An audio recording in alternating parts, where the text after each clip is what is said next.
Hi guys, మొన్న night డీమార్ట్కి వెళ్ళాను. ఈ బాటిల్ కోసమే వెళ్ళాను అనమాట. 1 కేజీ దాకా పడతాయి ఆ డబ్బాల్లో. పాత ఉన్నాయి, ఒక 8 బాటిల్ దాకా ఉన్నాయి పాతవి, ప్లాస్టిక్వి. కానీ 1 ఇయర్ అయిపోయింది వాటిని తెచ్చి. 1 ఇయర్ పైన ఇంకా దాంట్లోకి కందిపప్పు ఇవన్నీ వేసి వాడము ఎందుకులే అనవసరంగా అనేసి, వీలైనంత వరకు మీరు ప్లాస్టిక్ అయినా కూడా సరే తెచ్చుకుని ఒక 1 ఇయర్ తర్వాత వేరే మార్చడానికి ట్రై చేయండి, మీ బడ్జెట్లో తగ్గినట్టు. నాకైతే ఇవన్నీ ఫస్ట్ తెచ్చిన వెంటనే కడిగేసి తుడిచేసి దాంట్లోకి పప్పులన్నీ వేసి సెల్ఫ్లో నీట్గా తుడిచి సర్ది పెట్టేసాను అనమాట. చూసేదానికి నీట్గా ఉన్నది అండ్ ఏదైనా వంట చేద్దామంటే కూడా ఇంట్రెస్ట్ వస్తుంది అనమాట.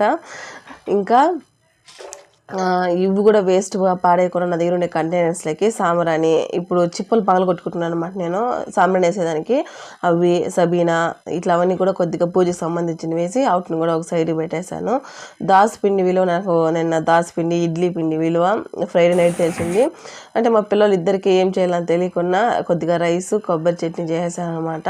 మీరు ప్లాస్టిక్ కంటైనర్స్ ఎన్ని రోజులు యూజ్ చేస్తారు అనేది నాకు ఒకసారి కామెంట్ చేసి చెప్పండి. అసలు వంట రూమ్లో నిలవకొని కూడా కాదు, అంత వేడిగా ఉంటుంది. తిరుపతి పిప్పలు ఎవరైనా ఉంటే కామెంట్ చేయండి ఎలా ఉంది వేడి అనేసి.